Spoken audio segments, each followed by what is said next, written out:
Hello, I am David. I am the Scottish agent in London. And please subscribe to this. That'd be really great. You just press the red button and it's free.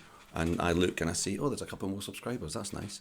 So please do that. I'd be very grateful. Thanks a lot. I just wanted to talk today about a headline I saw in the paper, and I did put this on Facebook as well. It's absolutely classic nonsense headline grabbing stuff, and this was from the BBC, who are supposed to be incredibly trustworthy, etc. But I did think it was pathetic. It basically said, I mean, I haven't got it to hand, but it basically said something like, biggest price crash in 20 years. And I was like, well, that's interesting, because I haven't noticed it. And so that's the headline. It's like, huge price crash. This is a nightmare for homeowners. And then you look closely, and it says that what it means is that in the last quarter of last year, recorded house sales, the prices of them went down by 1%. 1%. Is that a crash? I mean, that was a bit pathetic, really. But it's almost as if the media is desperate to try and provoke things. I remember years ago they were trying to provoke a recession. There's going to be a recession. There really is. It's going to be this week. Well, it hasn't happened this week, but it will happen next week. And now it's going to be a price crash. There's going to be a price crash. I've done this for 17 years now, and I've never seen any price crashes. What I have seen is the market slowing down, and I think that's what's happening now. But obviously headlines like that just make people panic into not buying and not making decisions that they probably should make for their lives. Because the best time to buy or sell, of course, is when it's the best time for you. If that happens to coincide with a boom, then that's great. But if you try and become, I think to profit by being at the right time, you have to be doing it for a living and be a property expert.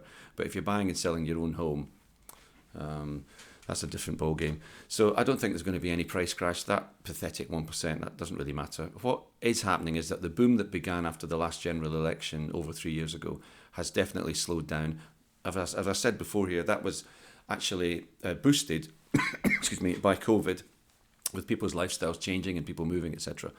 That boom has now come to an end. However, there's another thing going to happen now, which is that landlords are selling off.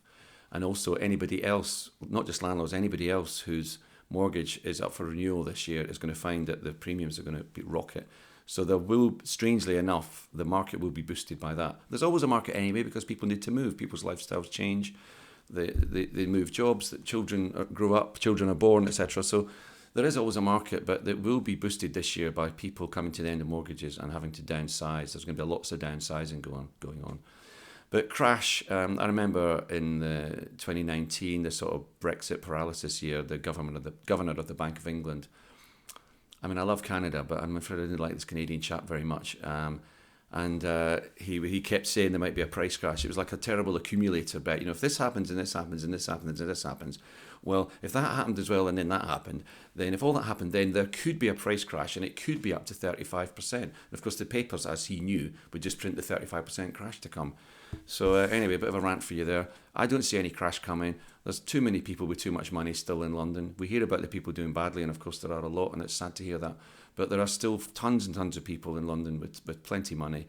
Lots of professional people doing well. And also, of course, there's 500,000 new people coming into Britain every year. Everybody needs somewhere to live, and they're not building enough social housing. So there's no way a crash is going to happen.